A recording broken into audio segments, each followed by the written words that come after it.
All right. Now, Exodus 21:32. So that's if it's, the previous verse was about an Israelite. It says, now if an ox gored the Canaanite manservant or handmaid, the master of the man or servant shall give 30 selim of silver, and the ox shall be stoned. You see? So here's the price for the ox killing the manservant or the handmaid. You see? It's 30 selim. Now 30 selim is pretty hefty. This ain't a shekel now. This is a selim. You see? So I'll do a breakdown of this at another time where I break down the weights and the measures, because the breakdown of the weights and the measures are found in Ezekiel. And a lot of the restorative measures, you have to combine the prophecy of Ezekiel and bring it back to the law. But if you don't have the law as a foundation, because everything goes back to the law, if you don't have the law as a foundations, you won't understand what Ezekiel's talking about when he gets into chapters 32 all the way to the end, where he's talking about the restoration process for the end of days. All right? So, Exodus 21:33. And if a man openeth a pit in the street, and doth not cover it, and an ox or an ass fall therein, the master of the pit shall deliver silver to give to its owner the price of the ox or the ass, and the dead body shall be his. So everything that you do, all right, you are the master of it. You are responsible for whatever this thing that you've done causes. So you're responsible for not only your action, but the chain reactions attached to your actions. Responsibility 101. All right? So if the ox goes in and dies, then you get the dead ox or the dead ass, and the dead body is yours, and you paid for it.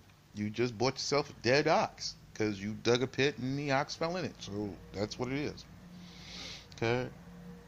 And when an ox woundeth his neighbor's ox, and he died, they shall sell the living ox and divide the price, and the price of the dead one shall they also divide. So this is how it goes. Now, of course, y'all asking, who is buying the dead ox, right? So if one ox kill another ox, you can sell it to, travelers. The meat is still good, but not for Israelites. We can't eat that. We'll get into that later on when we get into the dietary laws. All right?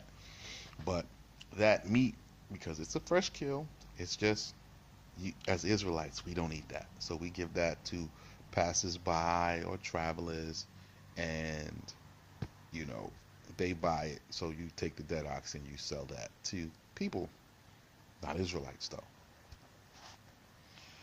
All right? Where am I? Okay.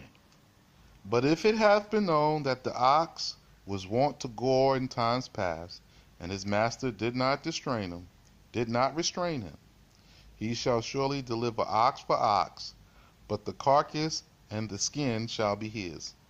So now you have an Israelite stuck with this carcass and this animal skin. So you get the leather, and you still have this carcass which you can't eat, which makes it useless to you. So you stuck with this, and you're gonna have to bury it or just dispose of it.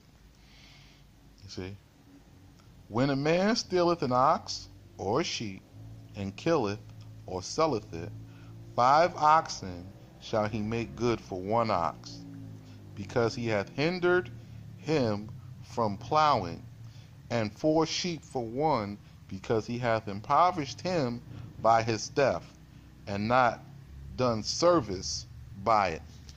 So this is how theft is treated. So here's an agricultural society. So if you take one ox, you just want an ox, so you got covetousness on you, right? Because you went and then you went and stole an ox. So now you done broke two commandments. So now here's how we deal with those things. Because we're gonna have people here and they're gonna try stuff. So it's for one, you're gonna pay back five. You didn't have, if you stole one, that means you definitely didn't have one. You see what I'm saying? And now you don't even have one and you got to pay back five. So where does this put you? This puts you right smack dab into 7 years of captivity, right? And for one sheep, you're gonna have to give back four, right?